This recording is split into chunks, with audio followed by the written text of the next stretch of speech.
ini Bu Jatuh akan menjelaskan mengenai peluang kejadian majemuk. Di antaranya peluang komplement suatu kejadian, peluang kejadian majemuk itu sendiri. Peluang komplement suatu kejadian, ya, jika A adalah suatu kejadian, maka komplement kejadian A dituliskan dengan A aksen atau A pangkat C kecil gitu ya. Nah, berlaku peluang A ditambah peluang bukan A itu sama dengan 1. Atau peluang komplement suatu kejadian sama dengan 1 dikurangi peluang A. Contoh yang pertama, 3 buah koin dilempar bersama ya, atau ditos bersama 3 buah koin, itu berarti NS-nya 2 pangkat 3 ya, berarti 8. Tentukan peluang paling sedikit muncul 1 angka. Paling sedikit muncul 1 angka. Nah, tadi NS-nya 8. Saya tuliskan peluang A, kejadian paling sedikit muncul 1 angka. Maka A aksennya berarti kejadian tidak ada angka yang muncul. Karena A itu kan paling sedikit muncul 1 angka. Dengan kejadian A aksennya kejadian tidak ada angka yang muncul. Tidak ada angka yang muncul itu berarti G semua, gambar semua. Nah, kalau gambar semua kan berarti N A aksennya 1. Sehingga untuk menghitung peluang A, 1 dikurangi peluang bukan A.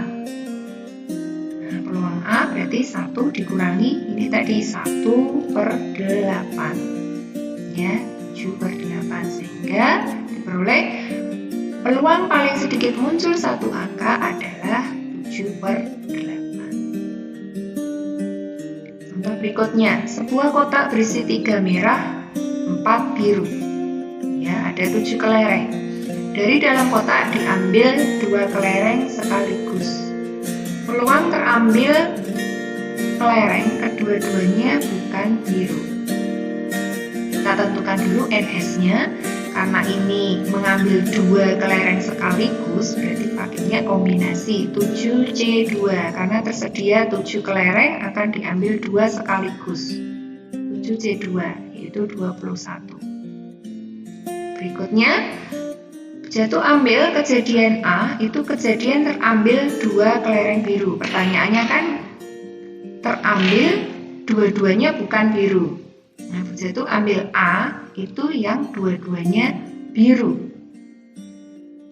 Nah, padahal birunya tersedia 4. Maka banyaknya kejadian A itu 4. Karena yang diambil 2 berarti 4C2. Nah, sehingga peluang A itu adalah 6/21. Nah, untuk menghitung yang bukan biru berarti ya, bukan biru atau A aksen berarti 1 dikurangi 6/21 diperoleh 15/21 atau 5/7. Sekarang peluang gabungan 2 kejadian. Ada kejadian A dan B jika digabungkan, ya, S itu semestanya ya, berarti ruang sampelnya ini. Ya, kejadian A dan kejadian B ini digabung. Kemudian ini irisan, ini bacanya irisannya ya, seperti N itu irisan. Nah, jika A dan B kejadian dalam ruang sampel S, maka peluang kejadian A atau B adalah, nah ini kalau gabungan U ya, union. Kalau irisan ini seperti N. Nah, untuk menghitung ini gabungan kejadian A atau B, berarti peluang A ditambah peluang B dikurangi irisan peluang irisannya. Ya, jadi ini adalah gabungan, ini irisan. Nah, jika irisannya tidak ada, nah maka gambarnya jadi seperti ini karena irisannya nggak ada. Maka NA irisan B-nya 0. Sehingga peluang kejadian A atau B, ya, kalau yang ini dan, ya, jadi kalau ini dan, yang N ini dan, N dan, kalau yang U ini atau, ya, maka peluang A atau B menjadi, ya, jadi nggak ada irisannya, maka tinggal peluang A digabung dengan B, peluang A ditambah peluang B. Ya, kejadian tersebut dinamakan kejadian yang saling lepas. Ini saling lepas ya, A dan B-nya saling lepas. Nah, kalau yang ini tidak saling lepas. Contoh, sebuah kartu diambil secara acak. Tentukan peluang terambil adalah kartu hati atau kartu as. Di sebuah kartu berarti NS-nya 52. Nah, tentukan peluang terambil kartu hati atau kartu as. Jika kejadian A adalah terambil kartu hati, maka NA-nya untuk kartu hati kan 13, kartu as 4. Nah, jangan lupa kartu hati atau kartu as ini ada irisannya ya. Nah, A dan B, A irisan B, kejadian terambil kartu as yang jenisnya hati. As hati ada berapa? 1. Oleh karena itu peluang terambil kartu hati atau kartu as, nah berarti 13/52 ditambah 4/52 dikurangi 1/52 diperoleh 16/52. Nah, kejadian yang seperti ini dinamakan kejadian yang tidak saling lepas karena ada irisannya. Ya, seperti yang tadi buletan ada irisannya. Contoh berikutnya, sebuah kartu diambil secara acak dari satu set lagi. Nah, sekarang pertanyaannya, peluang kartu hati atau kartu hitam? Berarti 13, kartu hitam 26. Nah, sekarang kartu hati yang berwarna hitam, oh tidak ada, sehingga NA irisan B itu 0. Nah, kejadian seperti ini dinamakan kejadian yang saling lepas, atau berarti tinggal peluangnya 13 ditambah 26/52.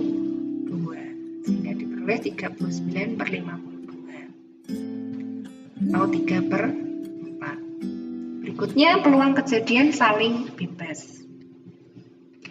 Pada percobaan melempar sebuah koin dan sebuah dadu, munculnya sisi gambar pada koin tidak mempengaruhi munculnya angka 3 pada dadu. Nah, maksudnya saling bebas itu kejadian pada koin itu tidak mempengaruhi kejadian pada dadu. Ya, mau koinnya keluar berapa saja itu tidak mempengaruhi keluarnya angka 3 pada dadu. Ya, itu salah satu contoh kejadian yang saling bebas. Nah, kejadian A dan B saling bebas, maka peluang kejadian A dan B ditulis ini. PA irisan B. PA dan B, peluang A dan B sama dengan peluang A kalikan peluang B. Jika peluang A dikalikan peluang B itu tidak sama dengan irisannya, berarti itu bukan kejadian yang saling bebas. Berikutnya yang terakhir, peluang kejadian bersyarat. Sebagai contoh, kejadian bersyarat, peluang terambil kelereng merah pada pengambilan kedua bergantung pada hasil pengambilan yang pertama. Itu sudah memberikan contoh di pertemuan yang lalu tentang pengambilan dengan pengembalian dan pengambilan tanpa pengembalian. Jika ambil satu bola di kotak kemudian dikembalikan, itu berbeda peluangnya dengan jika mengambil satu bola dari sebuah kotak kemudian tidak dikembalikan. Jika A dan B dua kejadian yang bersyarat, maka peluang kejadian A dan B ditulis peluang A dan B sama dengan peluang A dikalikan peluang B jika A. Ya, jadi sudah keluar kejadian A dulu, kemudian baru kejadian B.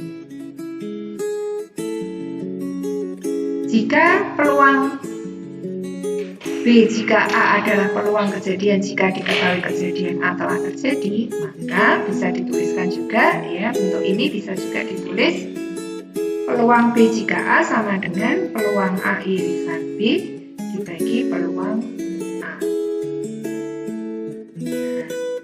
Untuk contoh peluang kejadian yang saling bebas, ya, kita lihat dua dadu dilempar bersama.